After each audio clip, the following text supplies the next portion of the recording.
Before we pass on to an analysis of the 7th Arcanum, we have to understand the scheme of the first 6 Arcana, which gives us the basis for the 7th, as the final link in the first septenary of the tarot. See Figure 22. Most of the authors who have expounded the tarot have used a similar construction. Husband, 1. Fecundates the wife, 2. Resulting in the birth of the child, 3. Which, being fed and nursed physically and astrally, 4. Attains sufficient authority, 4.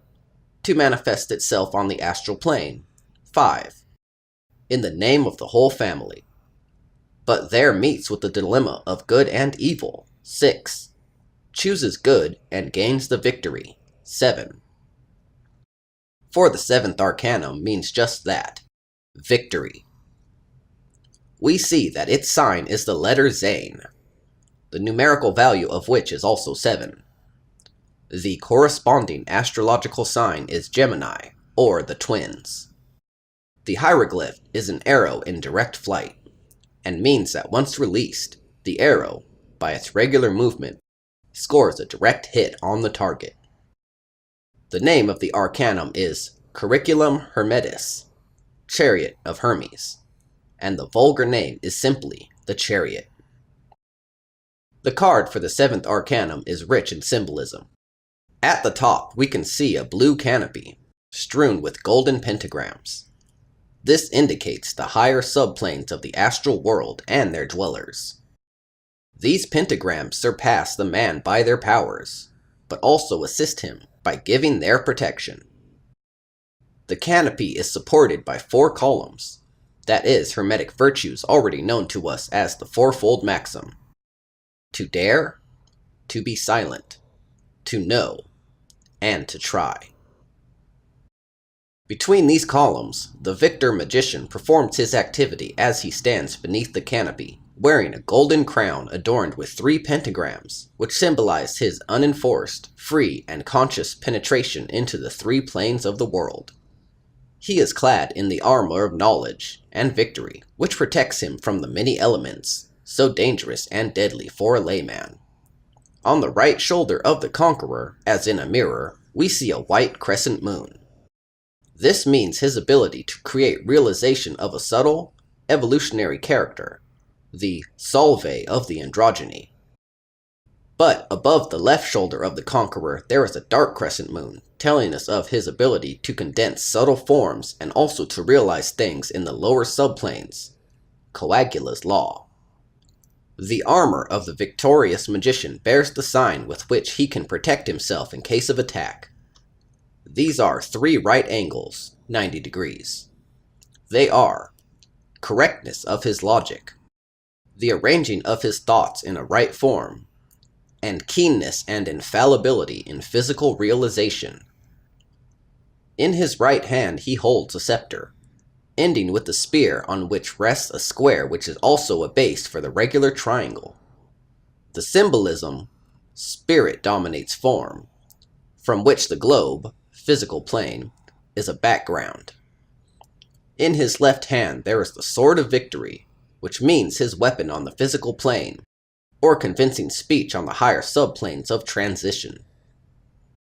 The conqueror stands in a chariot of cubic form, his realization. See the 4th Arcanum.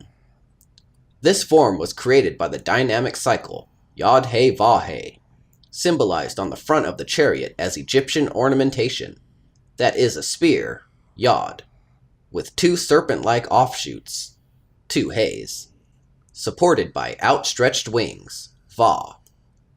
A little below this, a lingam emerges, reminding us of another rendering of the great name, Yod-Hiva, or Yod-Hava, male and female principles.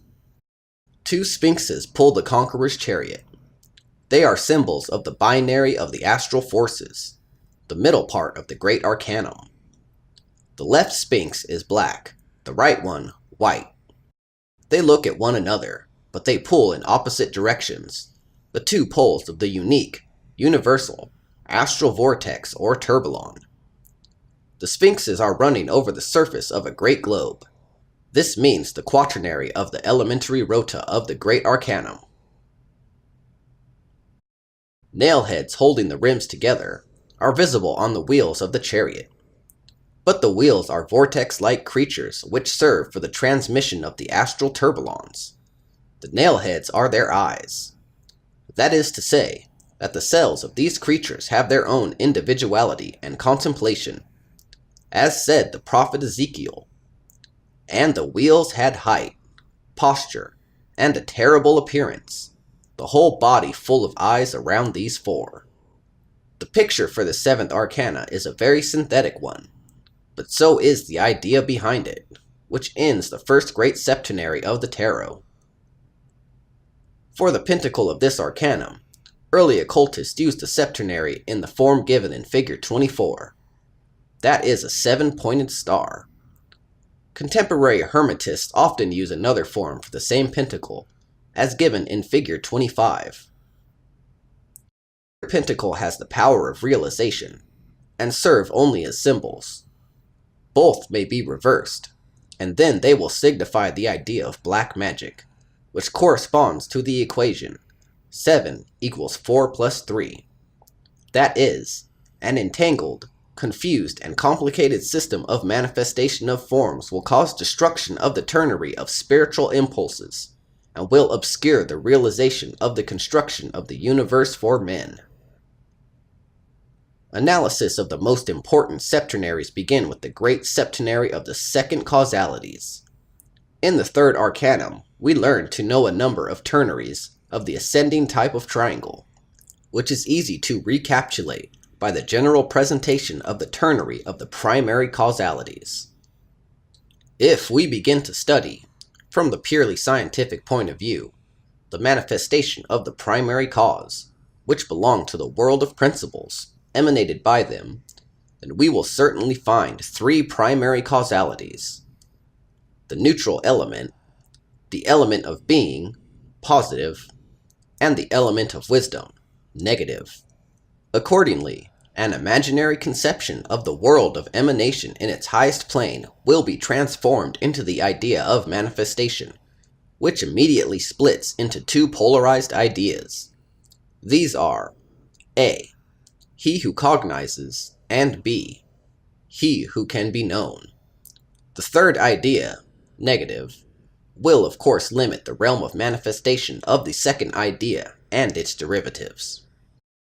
If we want to create symbolical imagination of the sphere in space, then the idea of manifestation will be joined to that of the symbol of ourselves plus the universal space, filled with billions and billions of solar systems.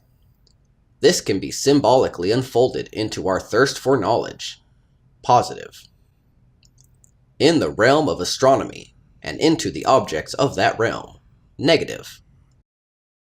3 primary causes of the basic manifestation in the animistic subplane gives us a few reflections, which the ancient schools tried to reduce to the septenary system of secondary causes.